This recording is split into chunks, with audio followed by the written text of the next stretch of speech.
Добър ден на всички! 15 май 2025 година. Днеска имаме упражнения от Аграрния университет, град Пловдив. Тук сме в черешовите масиви. Но защо правя това видео? Днеска имаме упражнения по лозарство. Ето вижте, зад мен стои доста модерни напоителни системи има тук. На някои редове дори имат на всеки ред, сега ще ви обърна, на всеки ред имат капково напояване самостоятелно, самостоятелен водомер, който изчислява дебита на напояване през лятото. Във всеки блок има метеоростанция, която следи по-отделно какви са климатичните и метеорологичните условия. Но този клип го правя, защото имат най-модерната напоителна система. Ето, тук зад мен е в Марица. Река Марица е на няма 10 км. И тук нашите преподаватели ни казаха, че няма ли вода, достъп до водата е забранен. Защото нашите управляващи, нашите така изявени политици, мафиоти, под прякор главните тиквата и прасето, не дават напояването.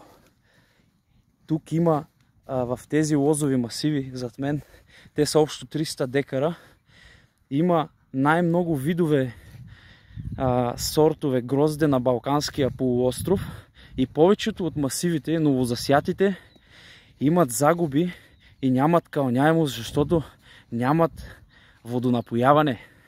Тук отново искам да поздравя нашите мутри политици, които докараха страната ни до това положение.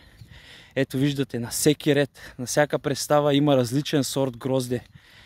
Най-много видове на Балканския полуостров. Сега ще отидем до напоителната система. Ето едната главна част от разпределителите за водата. На всяка тръба има електронен кран. Всичко може да се следи и да се напоява дигитално. Както и храненето по същия начин. Така стигнахме до напоителната система. Всичко е ново, обновено.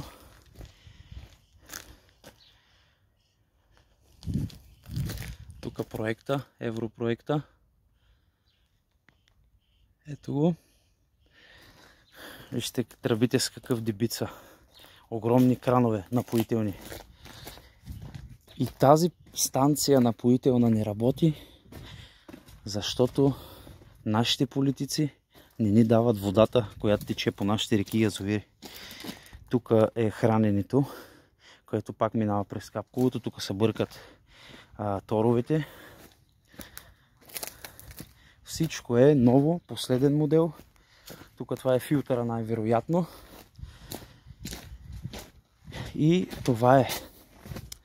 Нашите политици не дават вода дори и в Аграрния университет. Искам да ги поздравя. Ето, капковите напоявания стоят, маркучите, съдовете стоят също, ръждясали и неизползвани. Тук са ваните от някогашния строй социализма за бъркане на препаратите. Тук е долната вана и отдолу са масивите, лозовите масиви. Ето това е отново. Поздравявам нашите политици, че ни докараха до това състояние. Някой ден ще има възмездие за вас, мутри такива.